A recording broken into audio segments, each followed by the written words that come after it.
기름때가 눅진하게 눌러붙은 2000년대 중반의 어느 여름이었습니다. 당시 고등학교 2학년이었던 저는 학교 수업이 파하기가 무섭게 친구 미주와 함께 숯불 갈비집으로 향했습니다. 동네 어귀에 자리 잡은 그 식당은 유독 붉은 간판이 인상적이었는데 이상하리만치 늘 손님들로 문전성시를 이루었습니다.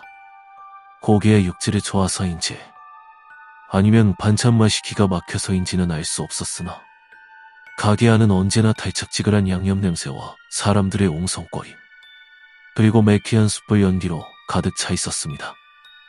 가게는 1층과 2층으로 나뉘어 운영되었습니다. 미주는 주로 2층 좌식 테이블을 담당했고 저는 1층 홀을 맡았습니다. 그리고 가게 입구에서 묵묵히 숯을 피우던 남학생 태석이와 저와 함께 1층 서빙을 도우던 대학생 혜진 언니까지 우리 넷은 그 기름진 전장에서 동지애를 키워가고 있었습니다. 사건의 서막은 아주 사소한 제안에서 시작되었습니다. 토요일 마담 청소를 끝내고 2층 구석방에서 유니폼을 갈아입을 때였습니다. 땀에 젖은 옷을 벗어내면 내일은 일요일이니 늦잠이나 자자며 미주와 킬킬거리고 있는데 스타킹을 벗던 혜진 언니가 무심하게 입을 열었습니다. 얘들아, 내일 오전에 예약이 꽉 찼대. 사장님이 일손 부족하다고 난리시던데 우리 내일 오전만 나와서 도와드리는 거 어때? 그 말은 마치 거절할 수 없는 늪의 초대장처럼 들렸습니다. 주말 아침에 달콤한 잠을 포기하는 대신 두둑한 식욕을 챙길 수 있다는 계산이 머릿속을 스쳤습니다. 우리는 잠시 서로의 눈치를 살피다 결국 고개를 끄덕였습니다. 좋아요. 내일 아침에 봐요. 그때는 몰랐습니다. 그 선택이 굳게 닫혀있던 그것들의 문을 열어젖히는 열쇠가 될 줄은 말입니다.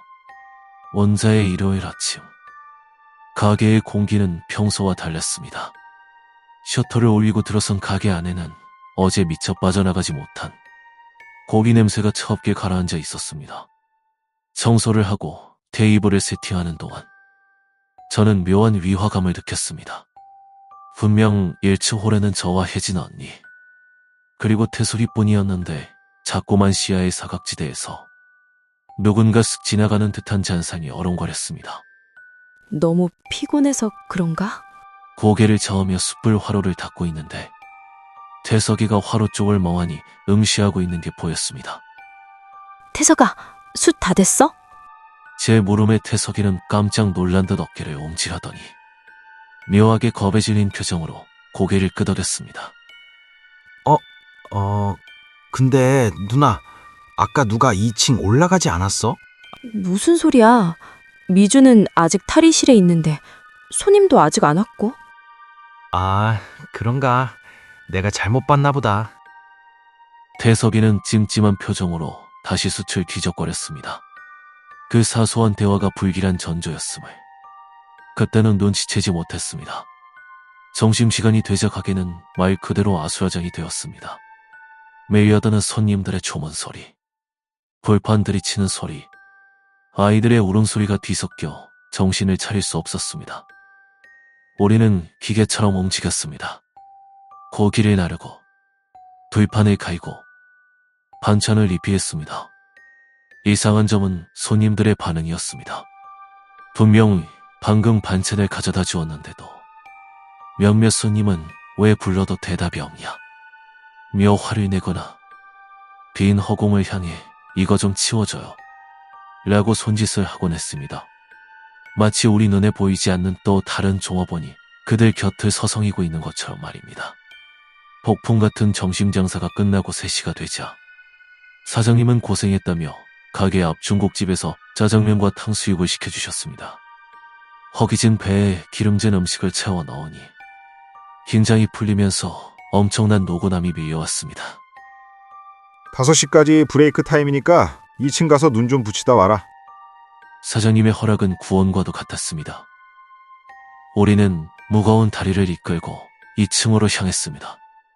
나무 계단을 오를 때마다 삐걱거리는 소리가 유난히 크게 울렸습니다. 2층 복도는 대낮인데도 볕이 들지 않아 서늘했습니다. 혜진 언니는 주위를 두리번거리더니 냉장고에서 맥주 4병을 슬그머니 꺼내왔습니다. 사장님 몰래 딱 한 잔만 하고 자자. 피로회복제다, 피로회복제.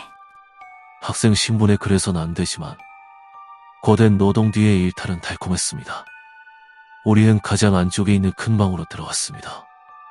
그 방은 평소 단체 손님을 받는 곳이었는데 문을 닫자 바깥의 소음이 완전히 차단되어 마치 세상과 격리된 듯한 적막감이 감돌았습니다. 맥주를 나눠 마시고 나니 쥐기가 살짝 돌면서 눈꺼풀이 천근만근 무거워졌습니다. 우리는 방바닥에 널브러져 잠을 청했습니다. 에어컨을 켜지 않았는데도 방 안의 공기는 습하고 차가웠습니다. 옆에서 미주와 혜진 언니가 고른 숨소리를 내며 잠드는 것을 확인하며 저 역시 깊은 수렁 속으로 빠져들었습니다. 그리고 아마 5분이나 지났을까요? 제게 지옥의 문이 열렸습니다. 처음에는 꿈이었습니다. 꿈속에서도 저는 지긋지긋하리도 알바를 하고 있었습니다.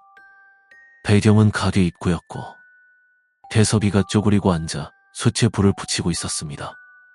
저는 다급한 마음에 태석이에게 소리쳤습니다. 야! 3번 테이블 숯불 언제 나와? 손님 기다리시잖아. 평소라면 묵묵히 고개만 끄덕였을 태석이가 천천히 고개를 들어 저를 바라보았습니다. 그런데 그의 표정이 기괴했습니다. 입꼬리는 귀에 걸릴 듯 찢어지게 웃고 있는데 눈은 전혀 웃고 있지 않았습니다. 더 소름 끼치는 것은 그의 시선이었습니다. 그는 저를 보고 있는 게 아니었습니다. 그의 초점은 제 어깨 너머, 바로 제 등 뒤를 향해 고정되어 있었습니다. 누나, 뒤에. 태석이의 입모양이 그렇게 움직이는 것 같았습니다. 등골을 타고 차가운 전율이 흐렸습니다. 뒤에 뭐가 있는데? 하는 의문과 함께 꿈속에 저는 아주 천천히 고개를 뒤로 돌렸습니다. 그곳에는 태어나 처음 보는 낯선 여자가 서 있었습니다. 창백하다 못해 푸르스름한 피부, 아무런 감정도 담겨있지 않은 텅 빈 눈동자. 그녀는 저를 내려다보고 있었습니다. 그 눈과 마주친 순간 숨이 턱 막히며 꿈이 깨졌습니다. 비명을 지르며 눈을 뜨렸습니다. 하지만 눈꺼풀이 떠진 것과 동시에 저는 제 몸이 제 것이 아님을 깨달았습니다. 손가락 하나, 발가락 하나 움직일 수 없었습니다. 완벽한 가위 눌림이었습니다. 시야에 들어온 것은 2층 방의 익숙한 천장이었습니다. 옆에서는 미주와 혜진 언니의 숨소리가 들려왔습니다. 가위구나. 빨리 깨야 하는데. 라고 생각하며 안간힘을 쓰던 그때였습니다. 제 시선이 자연스럽게 머리 위쪽을 향했습니다. 그리고 저는 보고야 말았습니다. 손님일 리가 없습니다. 지금은 브레이크 타임이고 문은 닫혀 있었으니까요. 제 머리만, 제가 누워있는 곳 바로 위에서 누군가가 저를 내려다보고 있었습니다. 그것은 사람이 아니었습니다.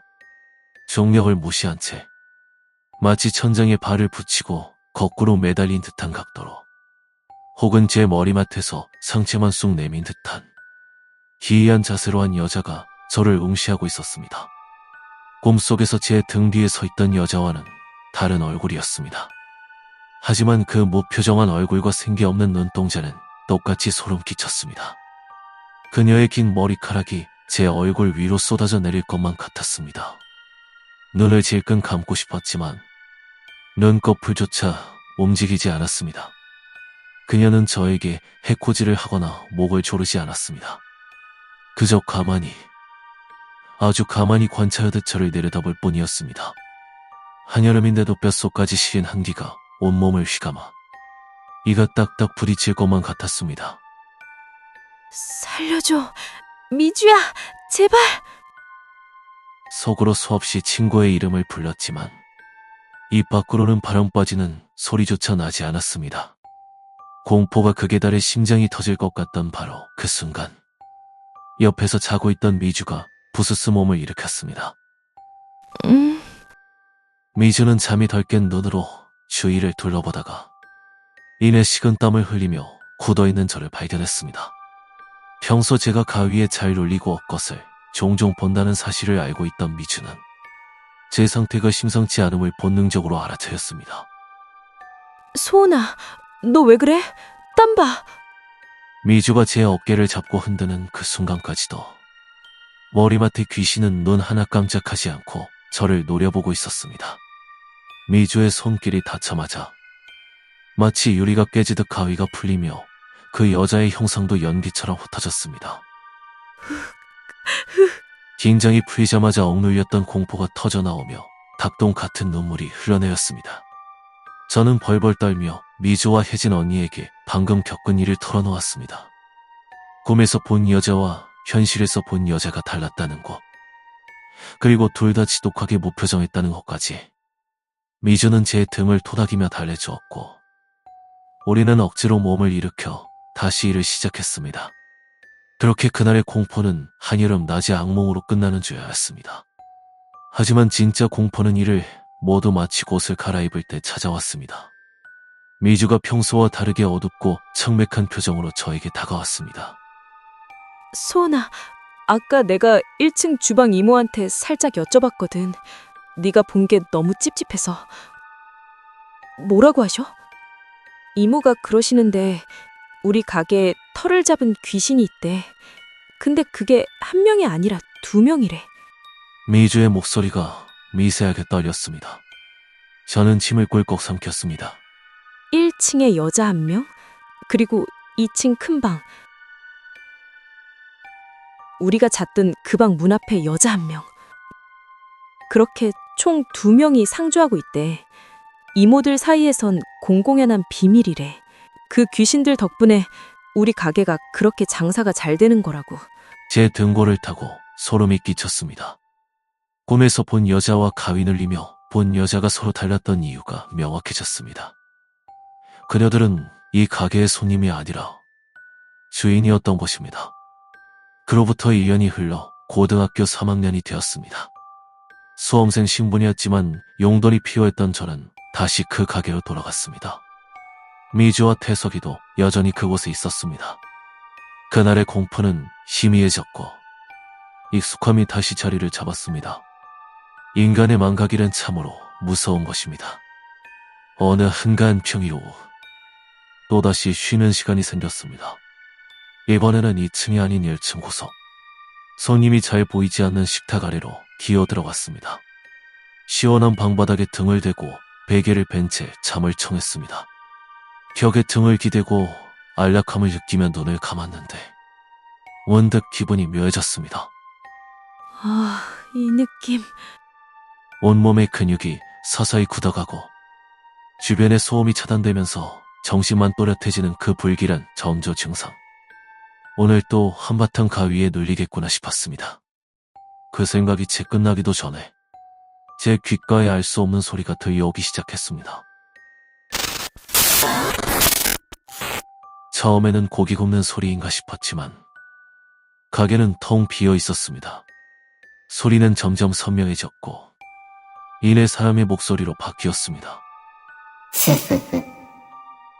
어린아이의 웃음소리 같기도 하고 젊은 여자의 비웃음 같기도 한 소리가 제 오른쪽 귀 바로 옆에서 들려왔습니다. 눈을 뜨고 있는데도 아무것도 보이지 않았습니다. 오로지 소리만이 식탁 밑에 좁은 공간을 지배했습니다. 제발 그만해. 내가 뭘 잘못했다고.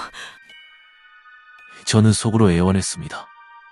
하지만 그 존재는 저를 비웃기라도 하듯 제 귀에 대고 찢어질 듯한 비명을 지르다가 다시 부드러운 목소리로 카운터 쪽에서 제 이름을 불렀습니다. 소은아, 소은아, 소은아. 분명히 혜진 언니나 미주의 목소리가 아니었습니다. 낯설고 이질적인 쇠를 긁는 듯한 차가운 목소리였습니다. 가게 안에는 저 혼자 식탁 밑에 누워있고 밖에는 정적이 흐르는데 제 귓가에서는 보이지 않는 존재들의 소란스러운 잔치가 벌어지고 있었습니다. 에어컨이 윙윙 돌아가고 있었지만 제 몸은 식은땀으로 흥건히 젖어갔습니다. 여기서 잠들면 안 됐어. 1층에도 있다고 했잖아. 1년 전 미주가 해줬던 말이 떠올랐습니다.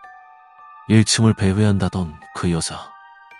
그녀는 모습을 보여주는 대신 소리로 자신의 존재를 과시하며 저를 가지고 놀고 있었습니다.